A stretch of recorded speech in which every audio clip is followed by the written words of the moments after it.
Thank you, Bernard. My name is Tor Joachim Haga. I am a Norwegian film and film music journalist and a member of the IFMCA, the International Film Music Critics Association, and I will be moderating these two panels. Now, the first panel, as Bernard said, is about the relationship between a composer and a director. And so we have assembled a great panel consisting of two composers and two directors, and I would like to invite them on stage. We have the British director and chairman of, let me just check, FERA, Federation of European Directors, Dan Clifton.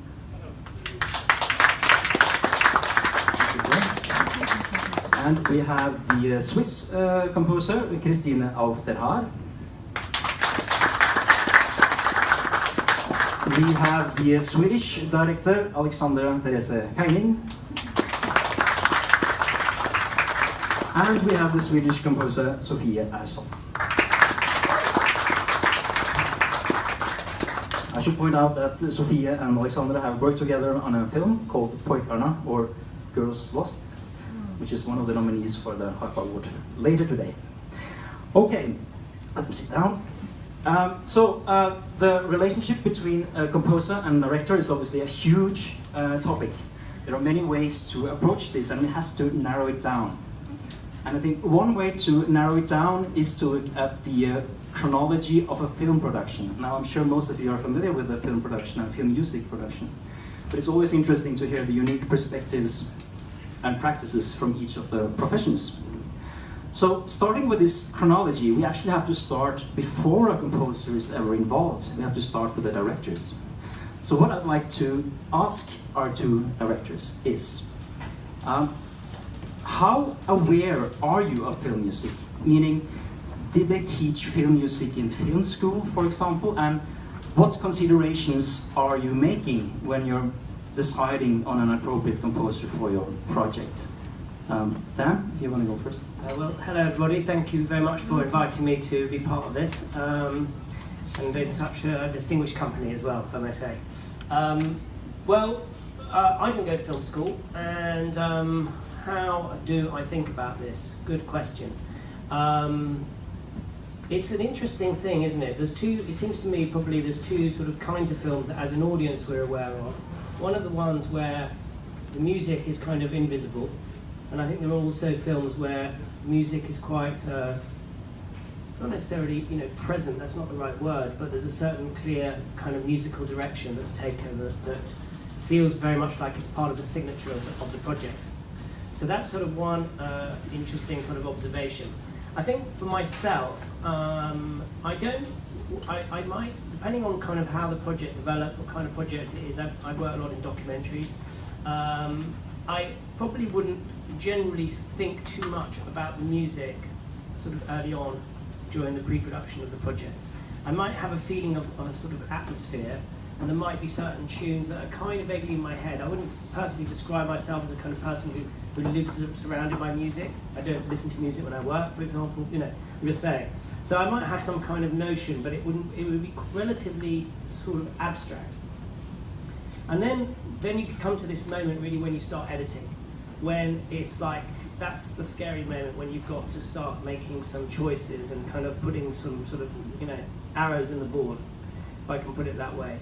And you it's the most interesting moment because, you've got a little bit of latitude, you've got the post-production period takes a while in the edit, so you can make mistakes. You don't have to kind of get it right the first time, but you kind of want to get it right the first time because you want to nail the atmosphere of the film and the musical atmosphere of the film.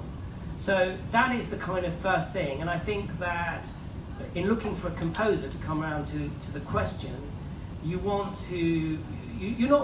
need to have a composer that you can work with who is sort of on your wavelength, and certainly at least on your wavelength for this film.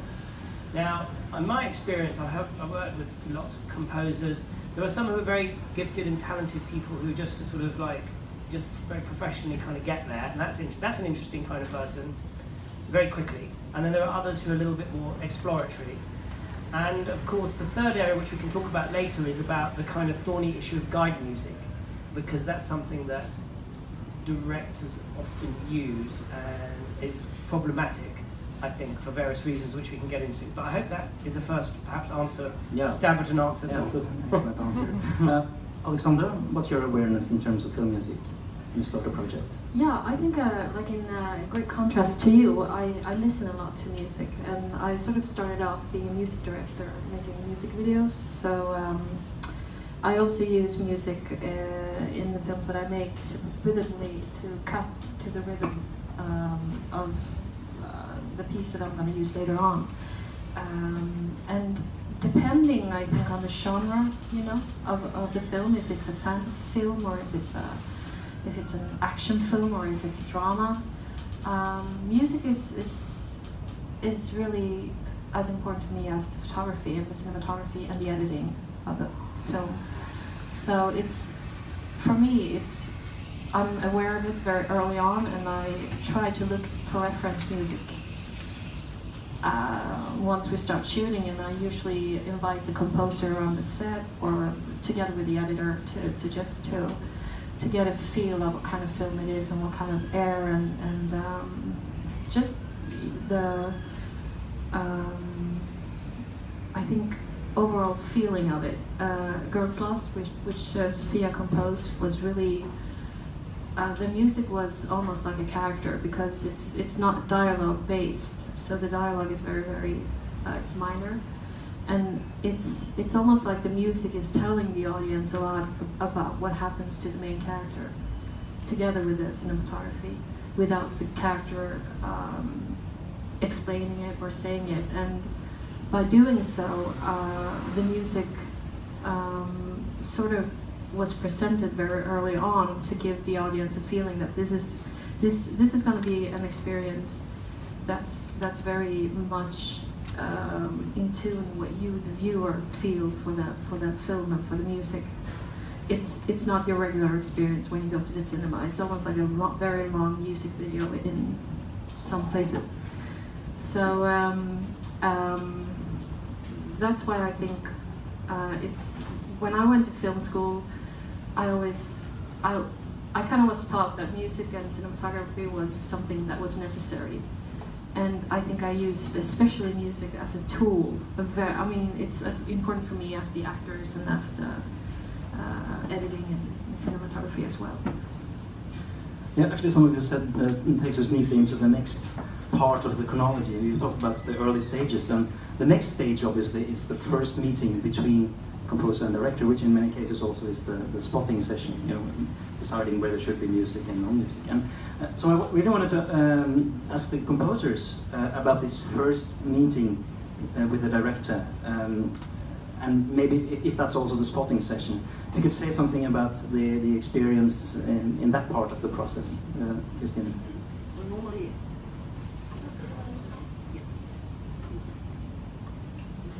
So normally I like just when I get the film, just watch it by myself, so I can write down all the ideas that come to my head. And then when I first read with the director, I have already some material, so we can talk concretely about the music. And I like that because I know already if I'm going into the right direction or not. So it's not, I don't like so much to talk about music because it's hard, I think. So I like to have something that we can work on. And then when we go through the film, it depends if there's some temp music or not, and just talk about it. And I like when directors are talking about the characters, and I get the atmosphere, and then just get to start. But do you feel like you have some inputs in terms of deciding where there should be music and no music, or do you just listen to the director? Well, no, I have by myself, I decide where to put it, and then we talk about it, and then we see that most of the times it's working, that we are on the same trip. So. Okay. Can I ask a quick question, Christine? Do you find the temp music helpful? You mentioned kind of references that you like to have. Do you find that useful, or can it be problematic? Well, both. I prefer just not to have anything, so you just get the atmosphere and then you create something and everybody's fresh. Also, I like very much when director, and there's the cutting, that they put the music wherever they want to, because sometimes they have so different ideas from the composers. But on the other way, if there's stamp music, it can be helpful also. It's not. But then I watch it only one time, and I try to forget everything, because I don't like to get into it and to try to make something. If I feel that the director is really attached to the music, that he loves the music, I normally try to do the opposite of it, because you have no chance to do the same thing. I think, because the original is always better, so it's no sense to do that. Now, we actually have a collaborative pair, so it would be interesting to hear, for example, Sofia, how was your first meeting on Pojkarna? How did you discuss the placement of music? And was there an theme track in the film Pojkarna, for example? Before our first session together, I got 3 different tracks from Alexandra, and of course I read the script as well, and Pojkarna is a very sort of difficult story, and I got one extremely happy song, one deep, really dark electronic pumping song, and one super sad song. So I had some questions. Like, how is this supposed to be dynamic, or like during the meeting we had, you said no, it's going to be very subtle, and our work started from there. Did you have any ideas behind the selection of those tracks when you? Oh yeah.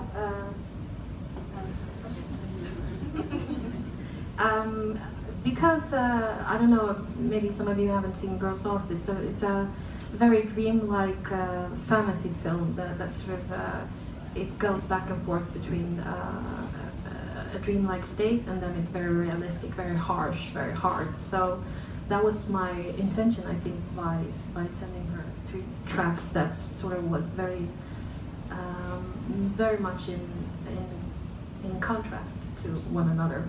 One was very naive, very sweet, like the beginning of the film, and then one sort of symbolizes the middle of the film, and the end very much is like the end of the film. So I also very much like to work in the structure of 3 acts. So that was my way of not testing Sofia, but just making her understand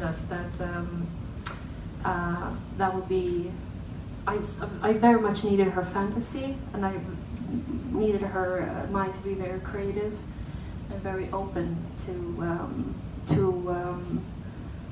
find sort of like the main thread between these 3 scores. Yeah, exactly. Because otherwise you can get confused sort of when you get reference music. So like, does she like the drums in this one, or what is it that they like in it? Because I can like love the bass and they hate the bass. Like, oh, sorry. when you've been working for a week, sending the bass thing back. But when you, like you said, we worked after these 3 acts in comparison with working after the themes for the main characters. So that was really, it was extremely interesting and a very nice way to work, since I had to glue this act together and make it a journey. And like, again, that leads us actually neatly into the 3rd part of this chronology, which is the composition process itself. And there is always this sort of, not a dilemma, but this battle between trust, I mean the director trusting the composer, and then also the director's need for control of the expression in the end. Maybe some of the directors would like to say something about that, the composition process itself. Yes, well, it depends on how you work. I think the way that I work is that pretty much we're nailing most of the music during the edit. So it's kind of organic and iterative all the way through, and we're not doing a sort of, locking off the picture and letting the composer go off and have 3 weeks to, come up with it. It's a kind of it's embedded with the edit, and I think that absolutely key in my sort of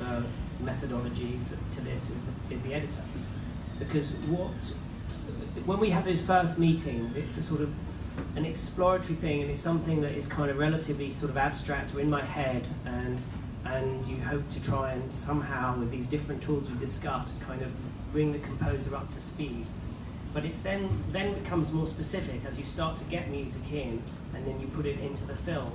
And both with the editor and yourself, you kind of like, is it working? Kind of, is it going the way we want it to? And then there's a kind of moment I find there personally where you know you need to be aware of time, but you kind of like it's just kind of leaning back a little bit and letting it sort of play out a bit, so that you know the bits that are working, and then sort of gently you bring your maybe your the composer up to speed on like, this isn't quite working, is it? And they kind of like start to understand the whole picture of the film and how the turns of the film are working, the atmosphere, what's the kind of vibe of it, and then they find their way, hopefully. Otherwise you have to say, look, this just isn't working, this is what it needs to be like, or maybe you go back to some reference music. So, because you will run out of time eventually, and money, kind of, you know what I mean, time. But I mean, generally speaking, it feels like there's a kind of moment where, they've got to deliver quite a lot of music quite quickly. And it's like, you shouldn't expect them to nail that absolutely right in every case. And there is a sort of organic thing going on, which I think is really interesting and rewarding from my point of view as part of the process, is that the kind of colours start to come alive. And you're not going to nail it first time, why should they, so you have to be respectful of that, but also make sure that you feel that they're going in the right way. And of course, the reason you may work with certain people is because you feel that sort of you're having a kind of creative conversation where you can speak in a kind of shorthand, like a cinematographer. It's you're kind of on the same page. You're not having to, like you say, you want to sort of have long explanations of everything. That kind of kills it.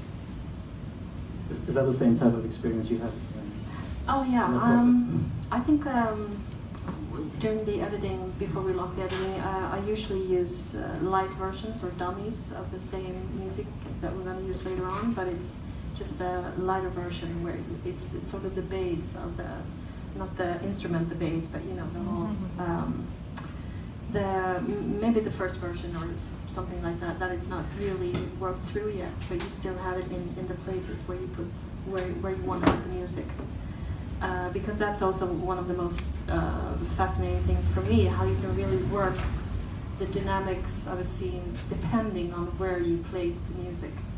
And since I also knew that Girls Lost would be a film that's very much dependent about the sound editing, so I tried to finish as much as the music as possible before we went into the sound design, to be able to make the sound design sort of lift the music and the music lift the sound design. And there is an interesting thing in both of your films, Kiss Me, which was your previous film, and then this one, because you leave these spaces where you tune out all the sound, like the two kissing scenes from each of the film, yes, and let the composer just have a ball. And I guess that's a dream for a composer, to have that kind of moment. Yeah. You don't have to answer. That's a rhetorical question. Yeah. How do you? But I think the way she works leaves lots of space for imagination and lots of time to work. So that's really interesting, instead of everything like competing to each other. So. Yeah, and I often know beforehand which scenes I want to be completely of the environmental sounds, so that the scenes are a bit silent, so the music can just step in and do whatever the music is supposed to do, but the sound just flats out, and then it comes back in, and then that's really the fascinating thing for me, when you're able to build a scene and you can put so many emotions and just the organics of a scene with music. So I don't know if it's answering your question, but that process is very rich. Yeah. Can I ask a quick question, which is to do with this element of sound design? Because I think that is a very interesting kind of a creative space. But iteration or the balance between sound design and music, and also maybe musical sound design. And from what you're saying, you kind of leave the sound design till after the music. Is that right? Whereas I suppose in my ideal process, I would probably like to do them in parallel. And I've met a few people. I've not worked with a composer like this, but some composers are also sound designers, and which is quite an interesting, to my mind, that sort of feels like that would be quite an exciting person to work with, you know. Depends, of course, on the kind of film, right? But there are certain things that lend themselves to that, I think. I'm just interested. Yeah. I think because I work with so many sound designers who want to,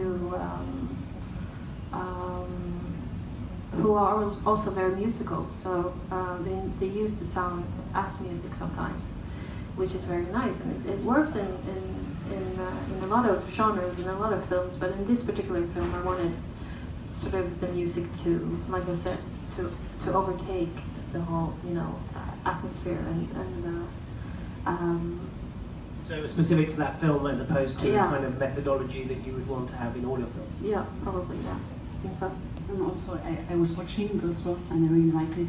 And the thing is, when you think so early about the music doesn't have to repeat what is already there, so it's on its own, and I really like that. The role of the music. Yeah. And you just felt that it's something different than the actor said or something, or the rest of the films.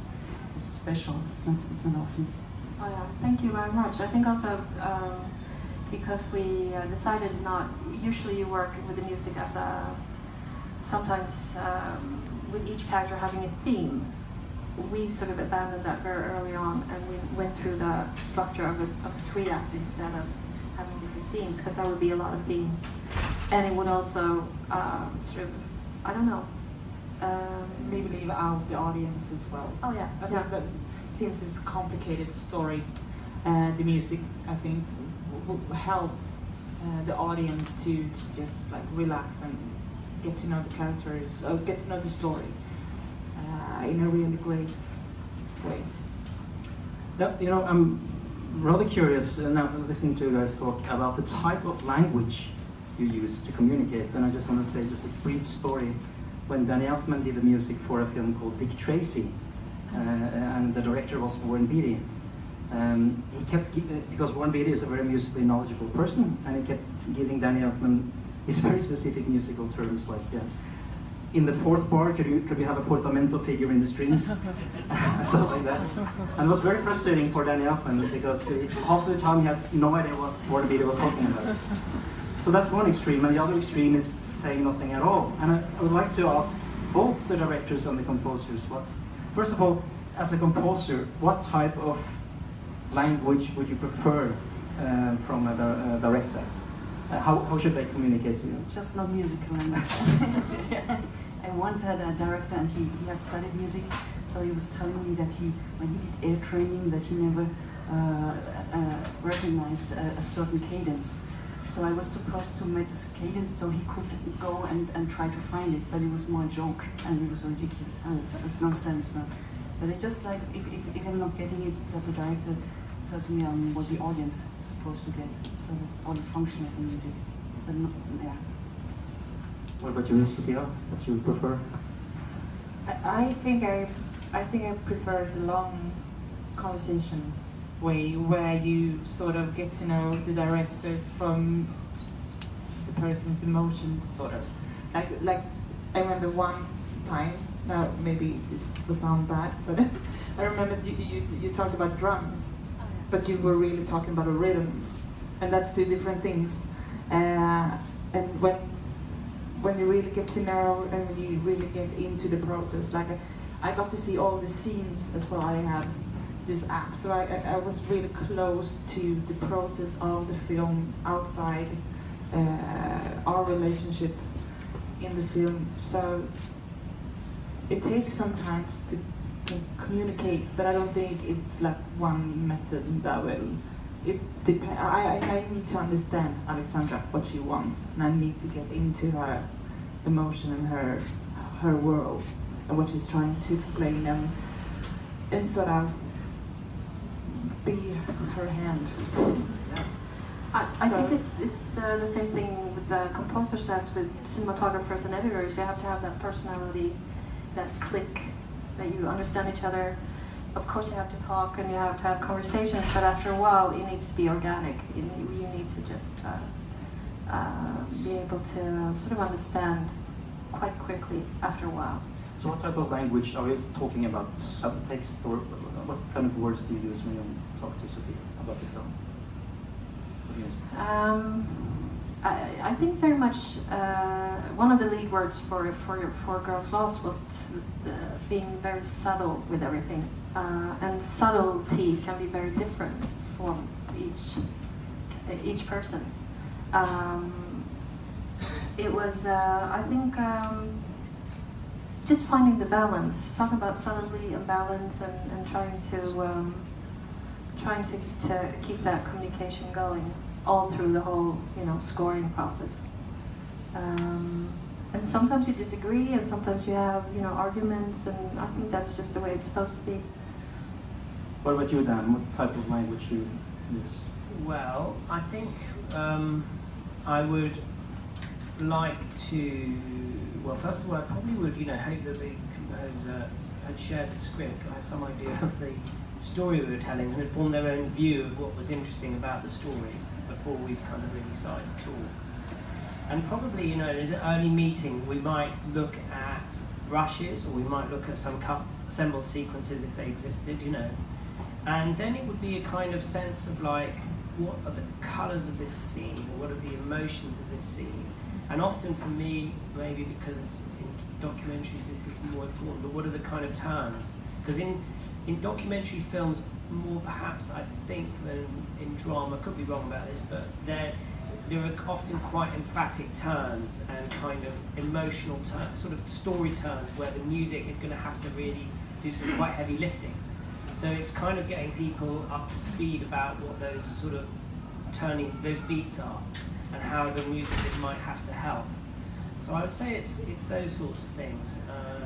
And then the other thing, going back to what I said right at the beginning, is it's sort of like, is that I'm always interested in doing something kind of out there a bit, or here and there. It's like, so what, it's sort of finding a way to say, what could be an interesting, crazy, sort of different way of expressing something internal, which is really what we're doing, we're in emotion or whatever. Often, I guess, in the films I do, I'm kind of interested in, sort of dark notes and paranoid notes or whatever, and I'm always interested in musical solutions to that could be just different. I feel that's such an interesting creative space to go to. So yeah, I guess it's that kind of thing. You actually, Christine, you have also done a couple of documentaries, and it's an interesting thing because music is such a strong rhetorical tool, and you're dealing many times with actual rhetorical arguments in a documentary. Could you? I started with documentaries, and at that time I had only the script and not a film because the time was so short, and I just tried to get some atmosphere and send it to a director, and then we were cutting it to the music. So but I prefer the other way around. Yeah, I mean, I think one of the difficulties of documentaries is that that you have to kind of work hard, especially in a kind of commercial space, to not have the music just telegraph everything that the audience is supposed to sort of think and feel, and it's a when I say a commercial thing, it's because pop films might need to have a popular or mass audience. It needs to work in that way. So there's a sort of difference between doing some kind of relatively sort of obscure art house sort of feature documentary and something that might be for a mass audience. I was just thinking some things that you said before, both of you, that if the director is too attached to the music, do the opposite. But I was just thinking that the communication is so much based on how you know the director. It's really important for me to really understand not just what they want in this film, but also who they are, what they like, so that I can experiment as well to sort of help, in this case, Alexandra out sometimes to sort of, well, how about if we did this? And sort of surprise you, so we have that process together as well. because it's not. I mean, I have a responsibility to be the expert in making music or making your film the best film we can make from my perspective. So I need to be ahead, sort of. That's why I really need to. I think the language is loads of sign language, loads of passion. So that's really important. So it's many different languages in so many different. Yeah. Can I ask you one question which I was interested in, and both of you really, but have you ever worked on a film where you've made a sort of like a priori rule about the music? So it's like this, we're going to just have this as a kind of formal rule that the music will all be X. Like, it will all be percussion, or it will all be minimalist, or it will all be repetitive, or something. Have you ever done that? No, there was one director, and he wanted me to have a line that was descending step by step, and it was. I just felt. Wow. And then first I tried, and it was so frustrating, Yeah. and I just did a really other thing. I just picked 3 notes and did a completely other thing, and he loved it. I was really, it was my luck. But I don't like if you are fixed with one thing, because there's an atmosphere, and I want to try to get that atmosphere, and I don't want to be put in some. Not to have a rule for the sake of it. No. How about you?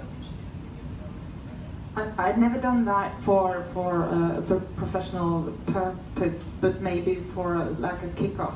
Like if I feel stuck, I used to do it to myself. Just if I'm not so close to my own idea or emotions or blah blah blah. I just try to do this dogma sort of thing, and then try to present, just to have something to talk about that, so that I'm not always worried with too close to the emotions and too close to the instruments and everything that was supposed to be. Just to like make a huge what to say? Your turn. Yeah, the biggest one. But sort of then get to nail it afterwards. Have you been working like this? Not really. I mean, I think sometimes making films, you do have like little rules that you kind of like, maybe during the shoot or something, and then you kind of maybe you will break it. But it's just a kind of little box that gives you some kind of method and structure. And I haven't done it with music, but I'm quite interested in thinking about it, and with the spirit of like throwing it away but just as a kind of kicking off point. I think that's kind of. I'm not sure if I got it the right way. There's a difference between a structure or just to put some instruments or to go. Well, I think what you want to do is you start with, my vision of it would be, you start with a rule. So you say it's going to be like this, and then you just see where it goes, and then when it starts not working and it just sort of doesn't do what you need it to do, then you rip it up, and then that's fine. But you've kind of it's given you a certain direction, And obviously, you don't just pick any rule. It's got to be something that you feel is going to work for the material. I mean, it's there was that famous French writer who wrote a book without the letter E, just for the fun. Well, I'm not talking about as being as formal as that, formalist as that, but still. It depends how detailed it is. Exactly, I agree. I think musical-wise, I have that rule that I don't want to use on a piano. Never piano, never guitar, like acoustic guitar, and never harmonica. It's why don't you like the sound? Or I actually used it too much in my first film, and after that I was like, not again. Is there strings as well? Oh yeah, strings also. Because I was working with a director, and he didn't like the accordion, but he didn't tell me. And then he said, yeah, but my sister was playing accordion, didn't like my sister. We're going to open up for a couple of questions from the audience, but I have one last question, and it has to do with chemistry, because some of you have worked regularly with some composers. I know that you have, Dan, have worked with, I have to find their names. They are called Tom Howe and Annie Hopkins. And Christina, you have also worked with some directors a few times, like Manuel Siebenmann and Hermine Honskebot. And of course, you're just starting out, but it may be a regular collaboration at some point. You said something about the chemistry in having a regular collaborator over several projects and what that does in terms of communication as well. Well, it's just going back to what we said, which is it's that simple thing that you kind of, there's something about the material that you're interested in that you kind of hope they're interested in too, or at the very least they may not like it, but they seem to kind of get what you're interested in, and they can, you know, sort of, they feel, you feel their interest in getting to the place that you're interested in. That's, I think, quite an important sense. So even though it may not be easy, like I said at the beginning, I think there are some very, very highly professional people who are sort of very, very quick, but maybe that's not the most rewarding process. It's this organic, collaborative toing and froing that I think is with the editor. I should keep mentioning the editor. I think I see that as a very key partner in this, because I think editors are very musical when they're good. That's how I see it. That's what I think is rewarding. I think also it depends on the film, and on one side you trust a lot because you know each other and you know each other personally, but on the other side it changes with everything because everything is different. I absolutely agree with the creative trust, and also be able to rip everything apart that you've done and start all over from scratch and explore different kind of, not being afraid to try new things, or go back to old things, and try to be very, I think what's important to me when I sort of sense when someone is not as passionate about something as I am, and that collaboration will be very painful probably, because I will be very dynamic and very energetic, and I just want to push and push and push, and if that person doesn't want to do that, but then it usually doesn't work. And that's the same thing with the cinematographer and editor, because we all work together, so it needs to sort of, there needs to be a process that's creative and trustful, but our personalities needs to click as well.